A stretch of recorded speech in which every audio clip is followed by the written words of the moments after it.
Hello guys, welcome back to my channel. നമ്മളിന്ന് നടക്കാൻ പോകുന്നത് നറൂട്ടോനെയാണ്. വീഡിയോ കളിക്കാൻ മുന്നേ ലൈക്ക് ചെയ്യുക, സബ്സ്ക്രൈബ് ചെയ്യുക കേട്ടോ.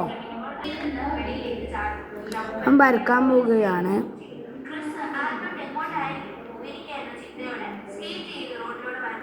ഒരുപാട് പോലീസ് വണ്ടികൾ ചീർപ്പാക്കി പോകുന്നത് കാണും. ഉറപ്പായും ആൽബർട്ട് അപകടത്തിൽപ്പെട്ട് കാണുമെന്ന് മനസ്സിലാക്കുന്ന ക്രിസ് ആ വണ്ടികളെ തുടർന്ന് ഈ അപ്പൂപ്പന്റെ വീട്ടിലേക്ക് എത്തുമ്പോഴേക്കും പോലീസുകാരൻ അതിനെ കേജിൽ അടച്ചിട്ടുണ്ടായിരുന്നു. പോലീസുകാരൻ നമ്മുടെ വില്ലൻ സയന്റിസ്റ്റിനെ കോൺടാക്ട് ചെയ്ത് ഇങ്ങനെ ഒരു ഡിനോസറിനെ കിട്ടിയിട്ടുണ്ടെന്ന് അറിയിക്കുന്നു. സയന്റിസ്റ്റ് എത്രയും പെട്ടെന്ന് നിങ്ങൾക്ക് കസ്റ്റഡിയിലെത്തി ഞാൻ വന്ന് കളക്ട് ചെയ്യാമെന്ന് പറയും. അങ്ങനെ ഈ പോലീസുകാരൻ ആൽബർട്ടിനെ കൊണ്ട് പോലീസ് സ്റ്റേഷനിലേക്ക് പോകാൻ അങ്ങോട്ടേക്ക് നമ്മുടെ ക്രിസും ചെയ്യും. ക്രിസ് എങ്ങനെ ആൽബർട്ടിനെ ഇവിടെ നിന്ന് കൂട്ടിക്കൊണ്ട് പോകുമെന്ന് അവിടെ ഇരുന്ന് ആലോചിക്കുന്ന സമയം അവിടെ തൊട്ടടുത്ത് ആളിനെ അവർ ശ്രദ്ധിക്കുന്നു. ഇവന് ആൽബർട്ടിന്റെ മുട്ട കൊടുത്ത് ആ കടയിലെ തന്റെ ഭർത്താവാണെന്ന് പറഞ്ഞ് അതേ ആള് തന്നെയാണല്ലോ ഇയാളെന്ന് തോന്നുന്ന ക്രിസ് നമ്മൾ ഇതിനു മുന്നേ എവിടെയെങ്കിലും കണ്ടിട്ടുണ്ടോ എന്ന് അയാളോട് ചോദിക്കുമ്പോൾ അയാൾ അതൊന്നും അല്ലല്ലോ ഇപ്പൊ പ്രധാനം, നീ എങ്ങനെയും നിന്റെ കൂട്ടുകാരനെ രക്ഷിക്കും, അവനിവിടെ ഒട്ടും സേഫ് അല്ല, അവനെ സേഫ് ആയി ഈ കാട്ടിൽ കൊണ്ടുവിടണമെന്ന് ക്രിസിനോട് പറയുന്നു. പിന്നീട് ആ സയന്റിസ്റ്റ് എത്തി ഒരു വണ്ടിയിൽ ആൽബർട്ടിനെ കയറ്റി കൊണ്ടുപോകുന്നു. ഇത് ക്രിസ് സഹായതയോടെ പോയി നോക്കുന്ന സമയം ആ മനുഷ്യൻ ക്രിസിന്റെ അടുത്തേക്ക് എത്തിക്കുക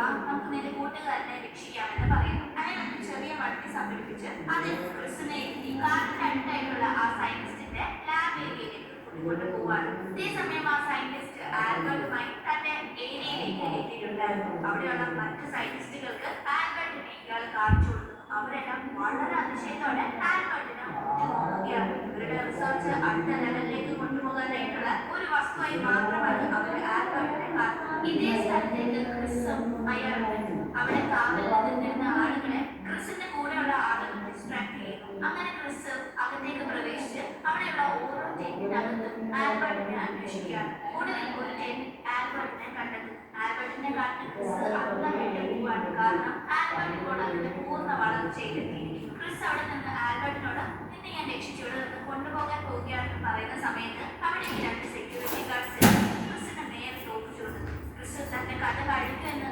വിചാരിക്കുന്ന ആ സമയം ക്രിസിന്റെ കൂടെയുള്ള അയാളെത്തി അവര് രണ്ടുപേരെ അടിച്ച് ബോധം കെടുത്തുന്നു. താഴെ കിടക്കുന്ന ഒരു സെക്യൂരിറ്റിയുടെ പോക്കറ്റിൽ നിന്ന് ആൽബർട്ടിനെ ലോക്ക് ചെയ്ത് വെച്ചിരുന്ന ലോക്കെല്ലാം അൺലോക്ക് ചെയ്ത് ക്രിസ് അയാളുടെ കൂടെ വെളിയിലേക്ക് വരുന്നു. ആ സമയം സയന്റിസ്റ്റ് ക്രിസിനെ കാണുന്നു. നീ ഇത്രയും ദൂരം ആ ഡിനോസറിനെ തപ്പി വരുമെന്ന് ഞാൻ പ്രതീക്ഷിച്ചതേ ഇല്ല എന്ന് സയന്റിസ്റ്റ് പറയുന്ന സമയം ആ ഒരു ടെന്റിനകത്ത് ഇവര് അടിച്ചു ബോധം കെട്ടിയിട്ടിരുന്ന രണ്ട് സെക്യൂരിറ്റി ഗാർഡ്സും ഓടി വെളിയിലേക്ക് വന്ന് എല്ലാവരും ജീവനെ കൊണ്ട് ഓടിക്കും എന്ന് ഉറപ്പ് പറയും.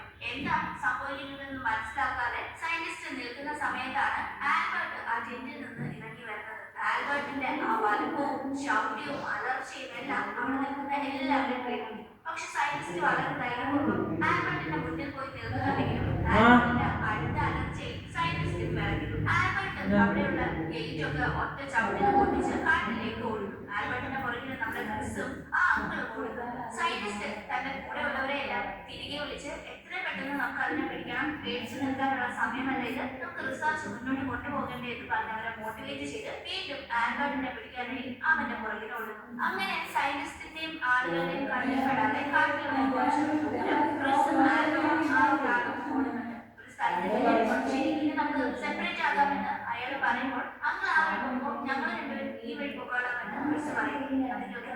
അങ്ങനെയല്ല ഞാൻ പറഞ്ഞത്, നീയും ഞാനും ഈ വഴി ഇതാണ് അവളെ നറൂട്ടോ. സെറ്റല്ലേ ഗൈസ്?